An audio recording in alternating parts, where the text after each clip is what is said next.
So that was, I know, a ton of information. So we are going to move on over to our Q&A section now.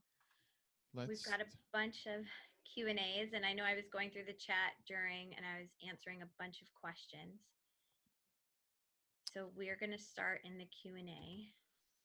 Okay, so the first question in the Q&A is Google Classroom recommended for kindergarten?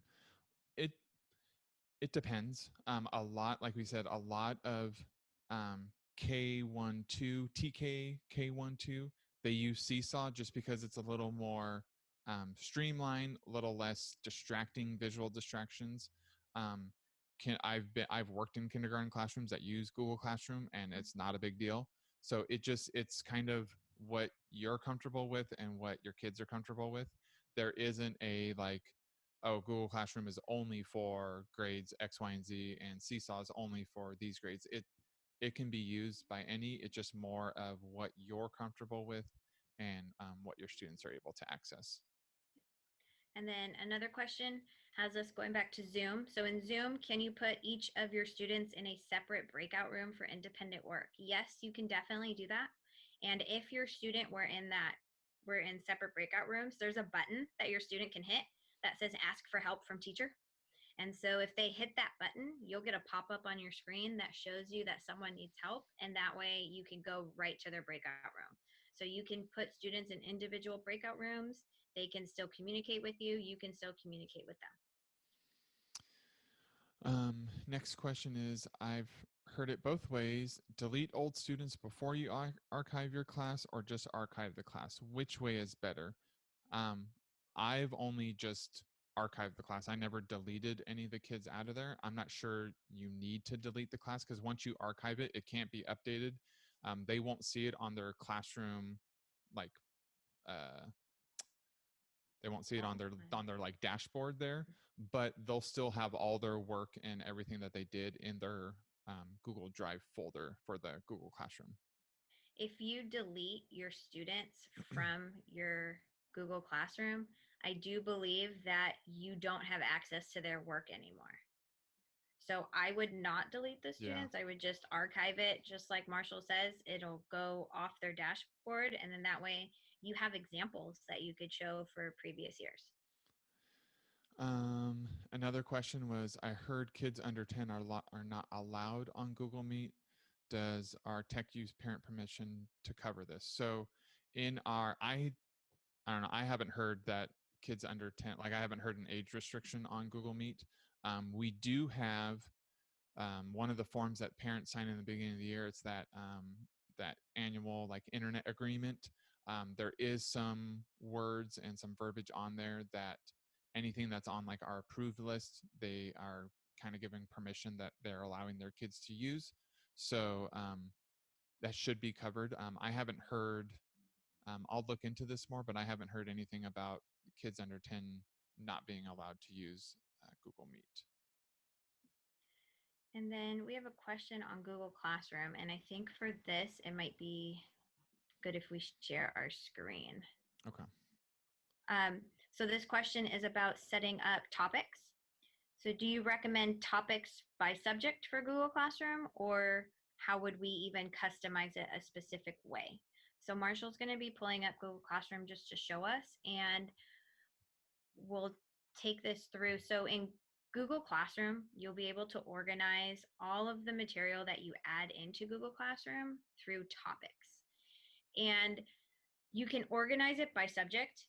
It's just going to get really, really daunting for the student because they're going to be scrolling and scrolling and scrolling and scrolling. So right now, Marshall has his classroom, or this classroom that we're in, organized by topic. So if we wanted to create a brand new topic, we would go up to the button that says create in blue, and we would click on topic. When we do that, we can type in any topic we want. Let's see. I'm gonna say do this week. And then once you hit add, it shows up at the very top. If you wanted to reorder these topics, you can click on that topic name and you can drag it, and you can drag them up or down. And if You can keep adding topics that way. You can drag assignments under the topics as well. And then let's say if you wanted to create an assignment, when you're creating the assignment, you can actually assign a topic to that specific assignment. So Marshall clicked on create assignment, and then on the right hand side, there's topics. You can choose from the topics you have, or you can actually just create a new one as well. And then Yeah, go ahead. Sorry. I was gonna say, then I can just type in if I didn't have a specific topic, I could just type it in right here. How you set it up is really up to you. You'll see in a month that if you set it up by subject, it's nice to set it up by subject, but students are going to be scrolling and scrolling and scrolling. So they have to scroll through the discussion and then scroll through the math to get to the ELA. And then they have to scroll through the math and ELA to get to the social studies and then to get to the science. So there's a lot of scrolling. And then you have to think about, well, your students that are absent, how will they know what to do on that day they were absent? So how are you going to have these naming features? Some teachers like to put numbers in front of all the assignments. So assignment 1, and then they'll say this is an assignment, or assignment 2, and then discussion assignment. So some teachers apply numbers to it. Some are doing the topics just by week. Some are doing the topics by day. Elementary, some are doing it by subject. But you'll see that it can soon get daunting. And then in the student video that we created, the student video for Google Classroom, just for students, goes over the topics, and it also goes over the different symbols for students and the colors associated with that. So as a teacher, I would also recommend that you watch the student version of the video that we made. It's linked in the slideshow, just so that you see what it looks like from the student perspective, because that might give you a different bearing.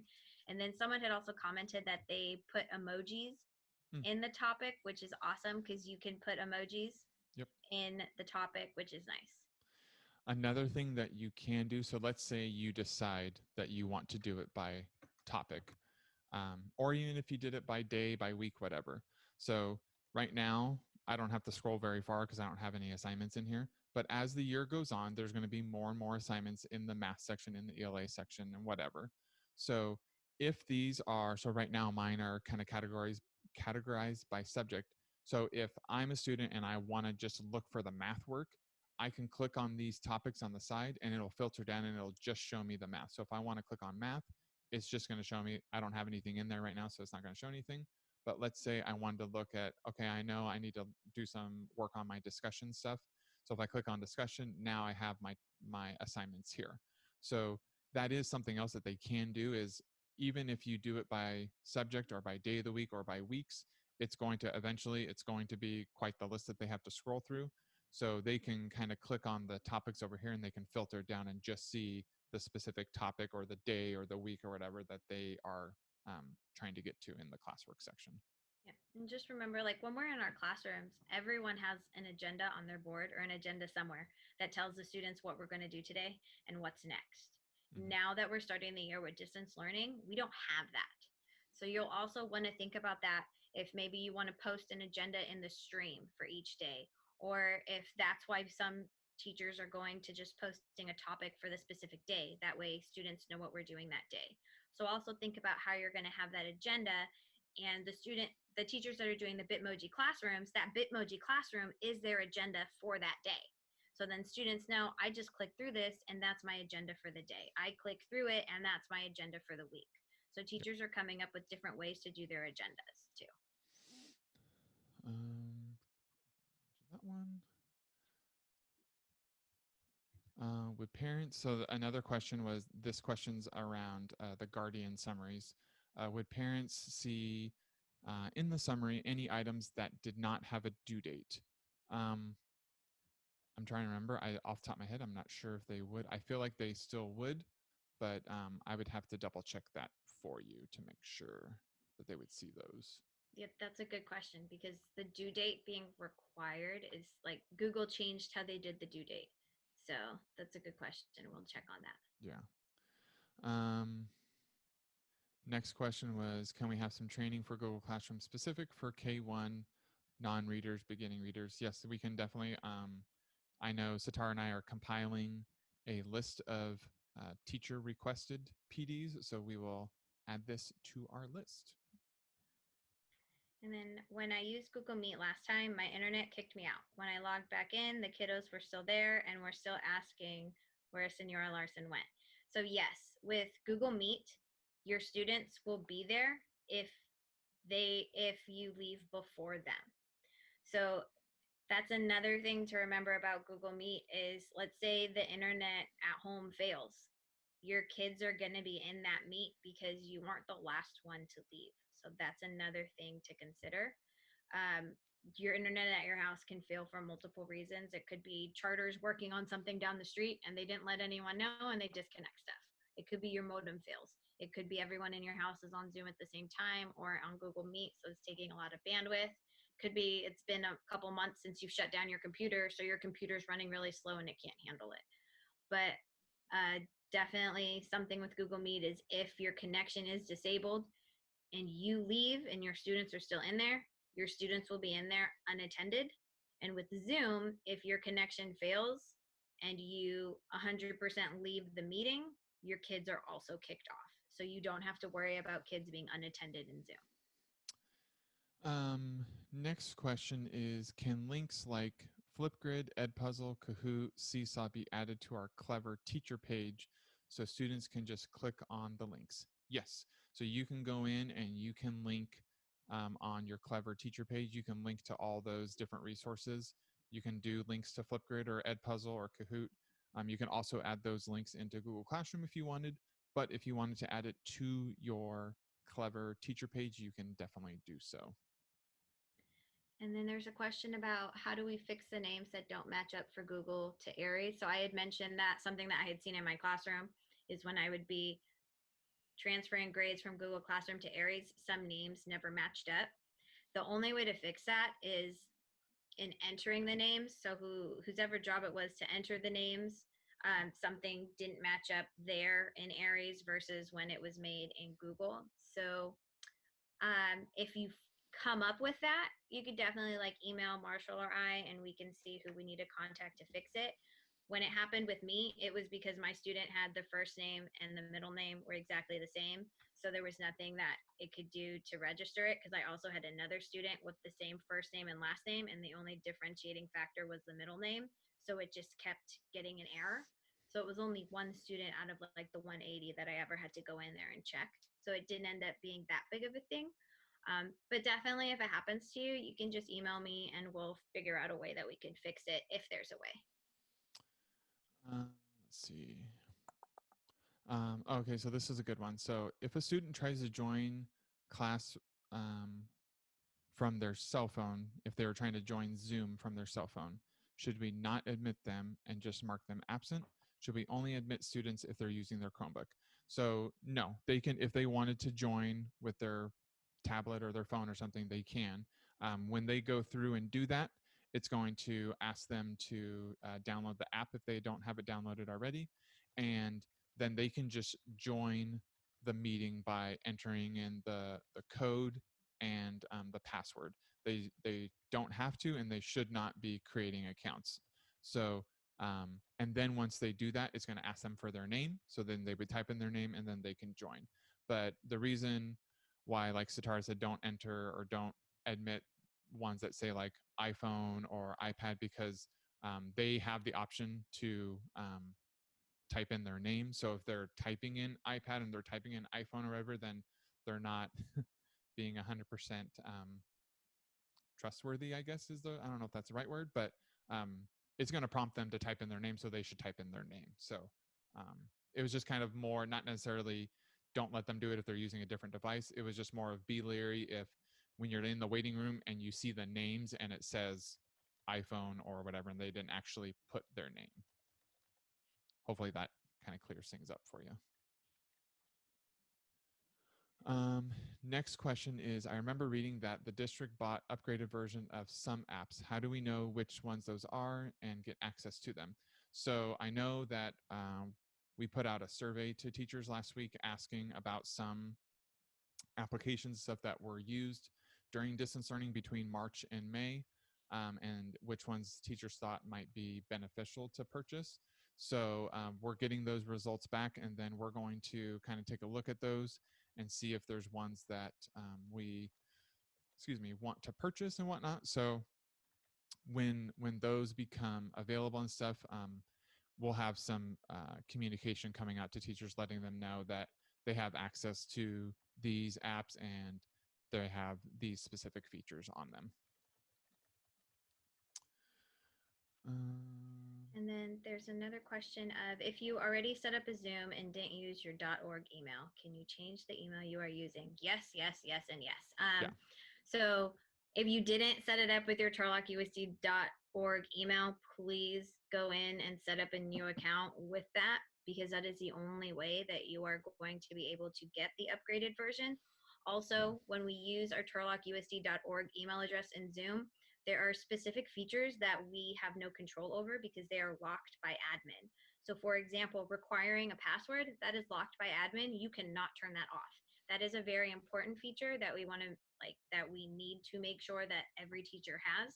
So by creating your Zoom accounts with your turlockusd.org, you will be able to get your free Zoom accounts, and you will also be able to have all of the same settings that is required by the district, along with all the different options.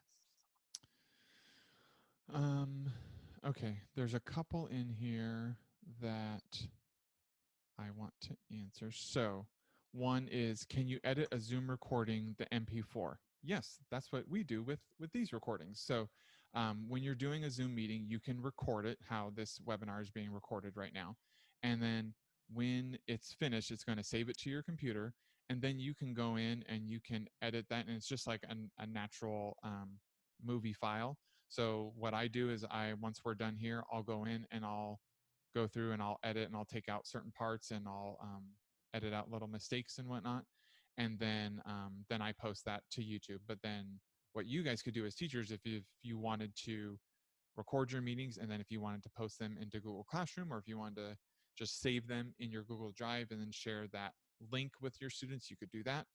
But yes, you can edit the file after you're done recording, because it just saves it as an MP4 file, and then you can put it in any type of movie editor, whether that's iMovie or anything like that, and then you can edit it that way.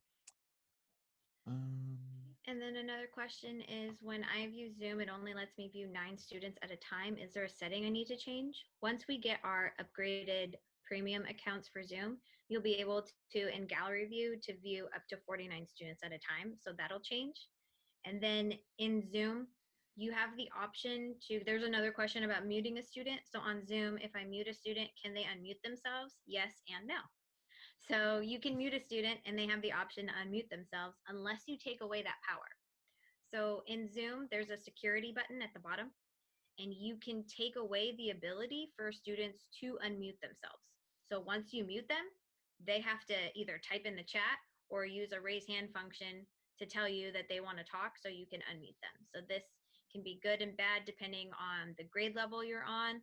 Secondary, like 7, 8, 9, 10, possibly 11, mute them and take away their ability to unmute themselves, because you don't know what they're going to say in the beginning until you get to know them and until they figure out that there are consequences for certain actions, especially based on what some students were doing in April and May. But you have the option to take away the ability for them to unmute. Yes. So the next question is actually 2 questions. So this person put, when will our paid accounts be activated?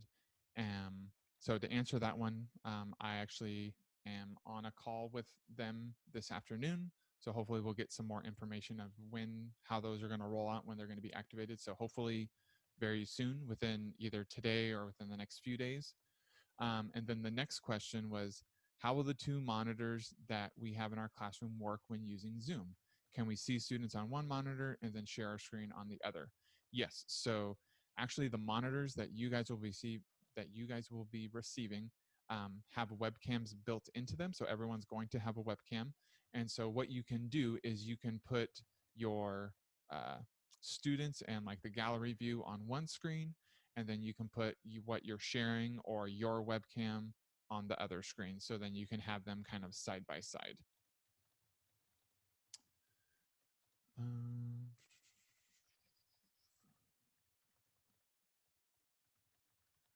And really Okay. quick, there's a question in the chat that I'm typing an answer to, but I also just want to say it out loud to everybody.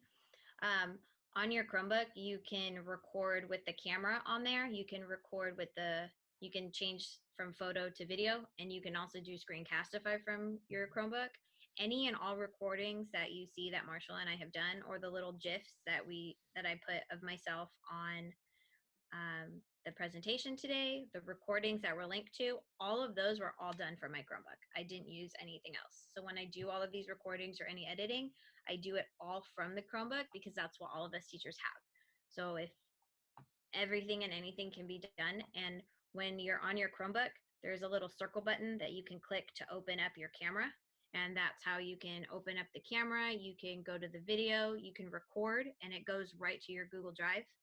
And then you can upload all of those videos right into your Google Classroom if you wanted, or you can create a teacher YouTube account, but you can do everything on the Chromebook.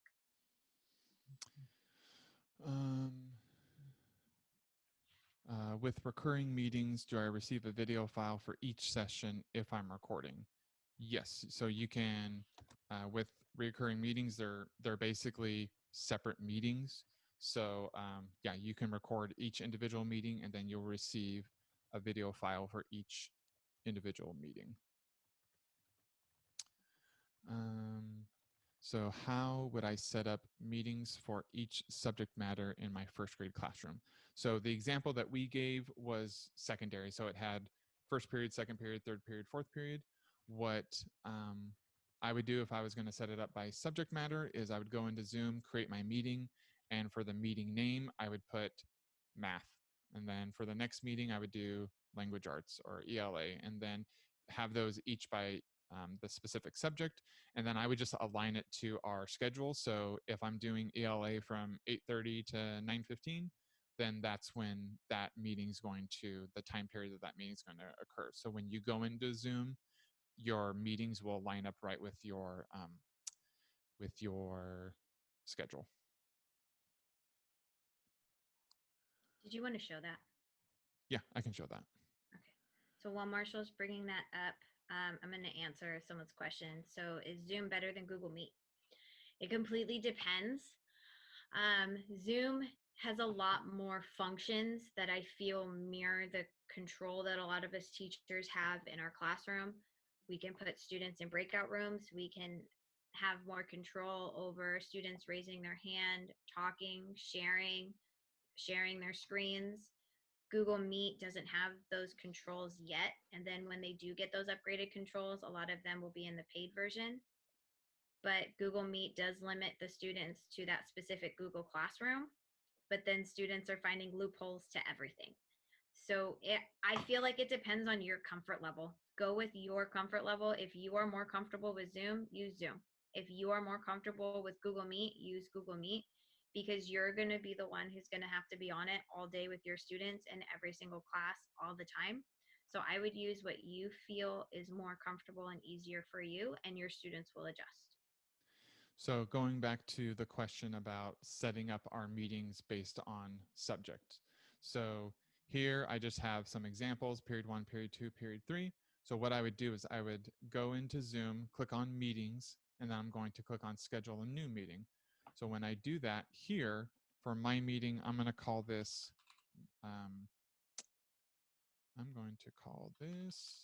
we'll just call it math, since there's already an M there.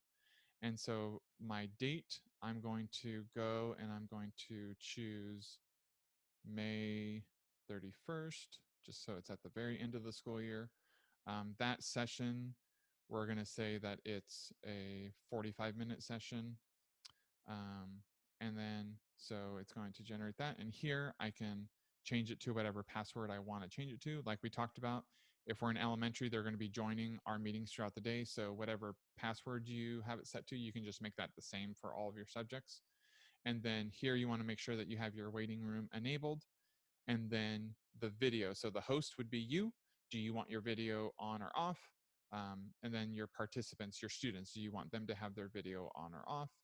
And then the audio, I usually just leave it for both, so they can join either via their computer or they can join by phone for audio. And then down here, enable join before host. You want to make sure that that is turned off so they can't join the meeting before you get in there. You can mute them upon entry. So once they enter, they're automatically muted. They're not having their mic on and then having to turn it off. This is nice just because we don't know what's going on in their houses. There could be, different background noise and whatnot going on. So if you just mute it upon entry, then it's in theory a nice quiet entry into the virtual classroom. Here's where you would check if you wanted to have that meeting recorded. Then once you have everything all set up, you can click save. And so now if I go back to my meetings, now I have math. So then I would do the same thing for ELA, for science, for social studies, and then they're all going to just be the different subjects here. And then to start my meeting, I would just come over here, click start, and then I can start that meeting. And then they'll just stay here the whole year because they don't technically start till the end of the year. And then I can just keep going in when I know I want to do period 1, then I just go and click start that meeting. Perfect. Thank you. Yeah. Another question is, someone said that their child said they can project their classroom on their home TV so that they can see them a little bigger. How is this possible? So I'm going to talk about a couple ways that I know, and then I'm sure Marshall will chime in. So if you have like an Apple TV and you have a Mac, you can easily just connect everything from one because your whole house is all within like the same signal. So you can show whatever's on your computer, on your MacBook, on your TV. If you have your TV screen set up for casting, you can so my TV downstairs in my house, it's hooked up to a computer, so I can open up Chrome and I can cast from my computer to my TV to make it bigger that way. That's another possibility. And then Marshall, do you know any other ways? So there is, so like if you have something like an Apple TV, you can mirror and you can cast to it. You can also get something called a Chromecast. It's a little device that you can plug into the back of your TV, and then you can kind of have that wireless signal there. That would be useful just to be able to have a bigger screen to see your kids. You're still going to need your computer or something that has a webcam so they're able to see you. But if you wanted something bigger like that to have a bigger screen to make it a little easier to see them, you could do something like that. Yeah. Yeah, you just have to have all the different tools Yeah. on hand to be able to do it. So it's not something that someone can just do right away with no tools. So they've bought other supplies to be able to do it. And then sometimes too, mirroring is kind of funny. Like I've done it before, and then just out of nowhere, the mirroring stops, and then it's like I lose the signal to my TV. So it's like, where did they go? I don't know. So it just kind of depends on what you have set up. I wanted to, there's a specific question here that I definitely wanted to address. So the question was, has there been any discussion concerning requiring students to show their face instead of a blank screen or an emoji? And then there was another follow-up one that says, has there been discussion? Okay, it's the same one. So there hasn't been any discussion about making kids do that. We definitely want to make sure that they are sharing their screen and or sharing the screen, that they're showing themselves, so you know that they are the ones that are attending your session. This is also kind of making sure that they know that they should have kind of a quiet place that they should set up at home, that there's no distractions, those types of things. Sometimes I think between March and May, I think some kids might have done this not intentionally to be, disrespectful or anything, but maybe they didn't have a quiet place and there was distractions happening in the background that they didn't want to show those or whatever. But making sure that our kids have, maybe on that first day, making sure that we talk about having a place that is kind of quiet, that there isn't going to be distractions, making sure they have headphones, because if they're in a house that has more than one student, they're all going to be on their computers at the same time. So try to limit that background noise and stuff. But so want to make sure that that they're showing themselves so we know that it's them. But then kind of on this same subject, I know a lot of teachers, this wasn't a question, but it was just kind of made me think of something. I know a lot of teachers like to take screenshots and post their virtual meetings with their kids. Totally fine. When you're doing that, you want to make sure that you are not, um, like right now, like you can see my name, and I'm okay with that. But we want to make sure that when we're doing that, that we're either blurring out or we're crossing off and we're hiding their names. If we can kind of blur their faces or put little like emoji stickers over their faces, that's fine, because their face, their name is part of their data privacy. It's part of a part of them. So, someone could easily, you post a picture of, hey, first day back to school virtually, because you're excited and you want to share it, which is, I totally understand it. But someone could see that picture and go, okay, I know this teacher teaches here. So then in theory, I know that that kid goes to that school. So that means that kid must live in that town. And then so they can kind of easily narrow down where that kid is and stuff. So we just want to make sure that we're not doing it to, you know, whatever, but we want to just make sure that we're protecting our kids. And if we're posting pictures and stuff like that, that we are making sure that we are doing the proper precautions and we're protecting them. If you go through like my Instagram feed and stuff, you'll notice that a lot of my pictures I take from behind the student and I focus on like what they're doing. So in theory, you can't really tell who it is. You don't know their name. You don't know whatnot. But like sometimes, like people will comment and say, "Oh, I know that that's my son or whatever," because they can recognize their own kid. But just trying to just being mindful of things that we're posting um, before we do so. So I'll get off my little soapbox now. And Marshall, I know you Yes. have a meeting with Zoom later to figure out when we're going to get all the upgraded Zoom accounts. Yes. Do we have a meeting with Screencastify later to see when we're going to get our upgraded Screencastify accounts? Um, I haven't heard of a meeting, but I will follow up and reach out and see when and if we're going to have that meeting. Okay, that was a question in the chat. Okay. Okay. So there's a question. Would you say that Google Meet is safer than Zoom? I feel like they're kind of equal in Zoom, as long as you have that waiting room enabled and you have your students type in their name in to make sure that you know who you're accepting, then you shouldn't have any problem. Because when they're in the waiting room, you can look at their name and then you can check your roster. And then, especially secondary for the first day of class, have Aries open and check their faces too. Because I wouldn't put it past myself for some of these kids to pretend all year to be each other. Because there's videos on TikTok about them doing that. So check. But with Google Meet and Zoom, I feel like they're equal. Our district, I don't think would have purchased all of these licenses for us teachers for something that would be unsafe. Yeah. It really just depends on teacher use. So if you like Google Meet, use it. If you love it, go for it. If you love and like Zoom, go for it. So it's nice that we kind of have that choice and we're not being put into a corner with which one we like, because some teachers, you are gung-ho Google, everything Google, and that's awesome. And some of you, you like the features of Zoom, which is also great. And you can use them both. So maybe you want to use Google Meet and then one day you're going to do breakout rooms. So you want to use Zoom. You also have that option. But in regards to safety, I feel like they're pretty equal. Okay. There was a question. I'm trying to. Where did it go? I lost it.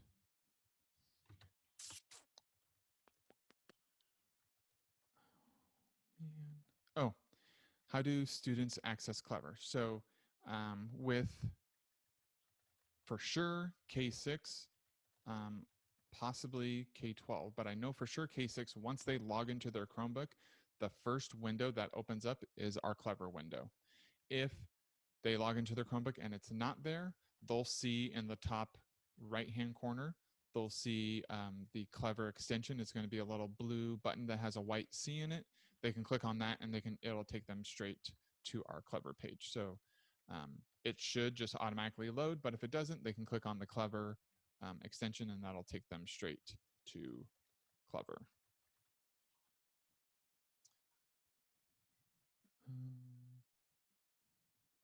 Will we have a Seesaw?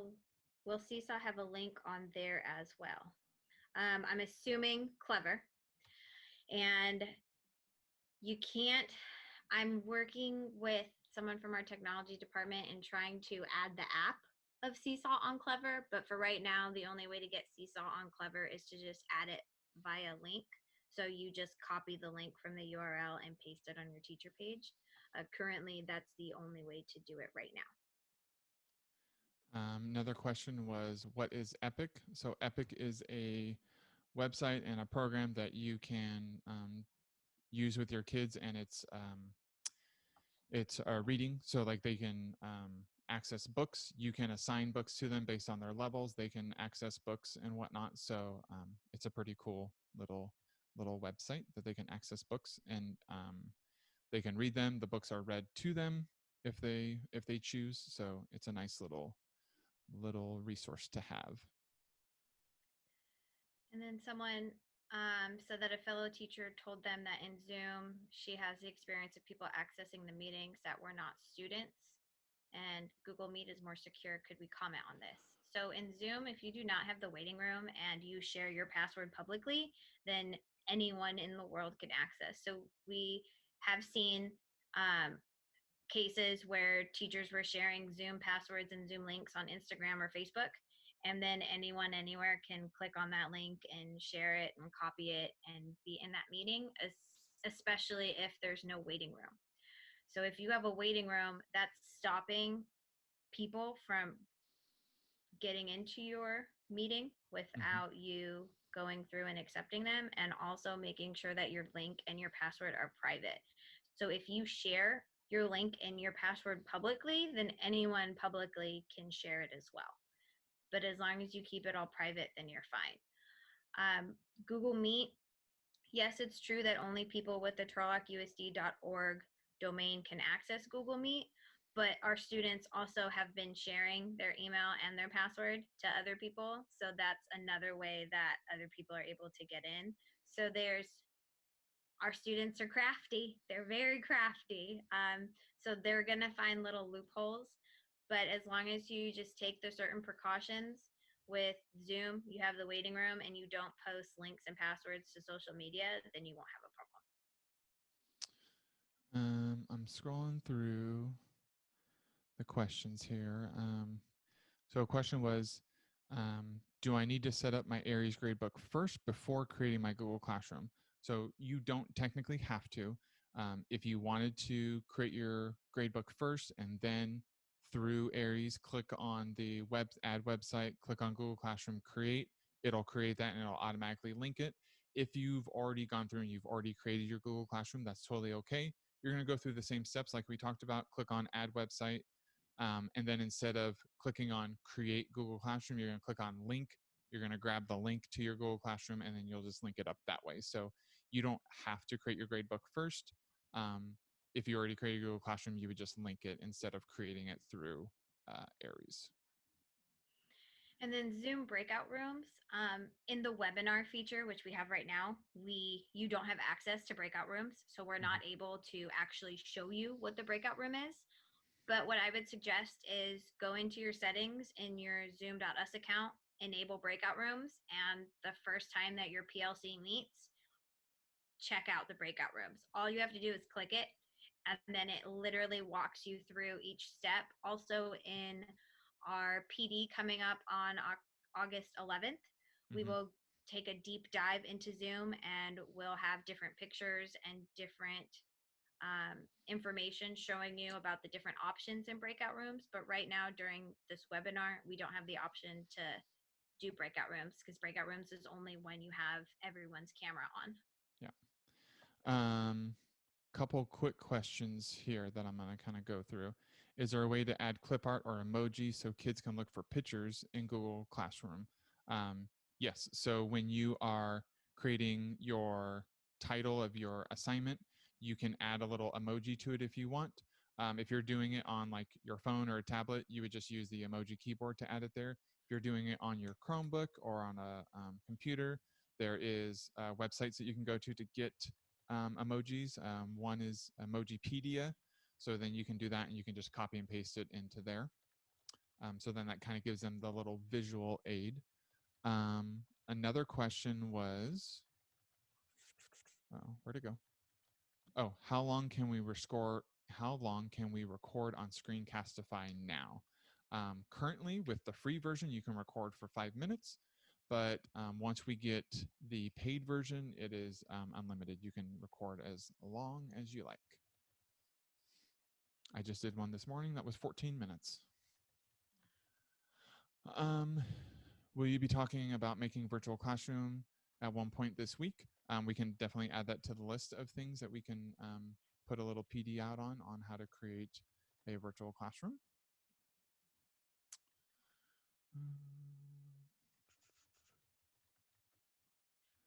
What apps can I edit my MP4 in? So I, at home, I have a Mac and my iPad, so I use either iMovie, or on my iPad I use an app called LumaFusion to edit the videos. There's I'm trying to think of some other ones. There's I use. Oh yeah, go ahead. Camtasia. There's Camtasia's one that you could use. I use Video Shop, and then your desktop at school has a built-in video editor. It doesn't have a name. It's just like a default editor that opens up anytime you open a movie. So you can use that default editor. When we get our premium version to Screencastify. Yep, that's what I was just going to say. Screencastify has a built-in editor that you can use, and you can upload MP4s into it. Yep. So that's a great feature as well with Screencastify. So it's not just screen recording. We're also getting a video editor as well. Do you have to open 2 different Zoom meetings to have the gallery view on one screen and the course content on the other? No. So it's just one meeting, and then once you share your screen, it's going to kind of open it up in a different window, and then you can drag one window onto one screen and drag the other onto another screen. How do I put my Zoom link into my Google Classroom? Let me show you how to do that real quick. So let me share my screen. Okay, so now I'm in my demo period 1 meeting. So right here, there's an invitation link. I can just click on copy invitation. It's going to give me all of the information. So I can just copy this part right here, the meeting ID, the passcode, and the link. I can just copy this stuff. And then I would go to my Google Classroom. I can go to the stream. I can click on share something with your class. And I can say, please join our Zoom session. And then here, I can paste all that information in there for them. I could also go down to add, and I could add the link, and I could post that link to the Zoom session in there as well.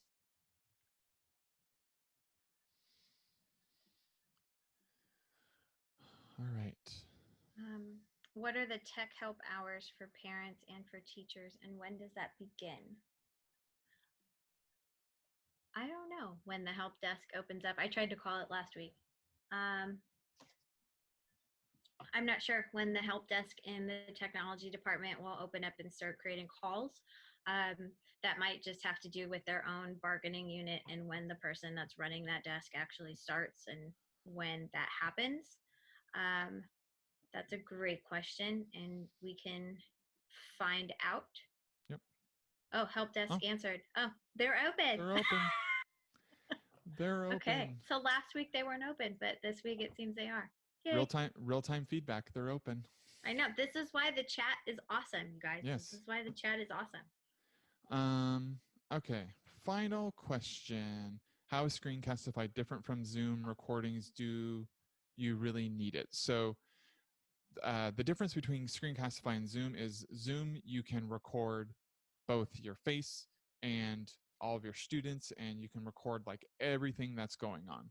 With Screencastify, it's going to record your screen. So you would use Screencastify if you're just going to be doing like a lesson on your own, and you can record what's going on the screen, and you can have like your webcam open, and so it shows your face in there, but they are a little different in the sense of how they work. Zoom, you would have to go in, you'd have to create the meeting, you would have to ask for it to record all that stuff. With Screencastify, it's just an extension in Chrome. You click on it, you click record, you click what window you want it to start recording, and then it just starts recording. And then it saves it to your Google Drive for you, and it's all right there for you. So yeah, it's a little they're a little different in the recording aspects of it. We missed a couple questions. There's one about, can we add music to our Zoom meetings? You can play music in the background and your students will be able to listen to it, or in the audio. If you're playing a video, when you're screen sharing in Zoom, you have to share the audio from your computer. So you'll have to go to the microphone and share your computer audio. And then there was a question about breakout rooms. If students are in the breakout sessions, can they see my shared screen? No, they cannot. So a breakout session would be like they went to a desk in the corner of the room and they cannot see that paper that you have in front of you. So they would be by themselves. And then the final, I think this is the final question. Question is, what are we going to do when we have a sub? So subs are going to get Google accounts. So we still need to work out some of the logistics of that and how that's going to work. But they will have access to the technology. They'll have access to the Google accounts and stuff. So they'll be able to, my guess is you'll probably have to add them as like a co-teacher for the day. And then when you're done, you can remove them as a co-teacher. But we're going to work through all those details and we'll put out some communication on that. And then someone in the chat said, do we share a link for our meetings every day, or can we do one for the rest of the year like we had showed you? So if you make one meeting and have the start of the meeting be the last day of school, you can share that just once for your students. But when you start writing a lot of announcements on that Google Classroom page, that meeting link will be on the very bottom. So I would also create maybe just a topic in your classwork page, and your first topic just says Zoom meeting information. That way they can always get to it that way as well. So you have it in a couple of places, because same thing like in our classroom, we write the homework everywhere. We say it 25 times. It's in their planner. We write it on the board. They see it when they come in the door. We say it when they leave. We're going to have to do the same thing with the Zoom meetings, and we're going to have to put it on the stream, put it in the classwork, email it to them possibly. But a really nice feature is when the students are on their Chromebook and they're going into the Zoom app to open the meeting, it actually saves the different meetings for them. So if you're using the same one, they have access to hit all those. And so there's a video that we're going to be sharing with students and families about how they would access the Zoom meetings. So if you have the opportunity to watch it, it would just help you just see the way that students are going to be accessing these meetings as well. All right. Well, we want to thank you for spending 2 hours with us. We appreciate it. If you have more questions, please do not hesitate to reach out to us and email us those questions, and we'd be happy to answer those for you. We hope you guys have a good day, and we will talk to you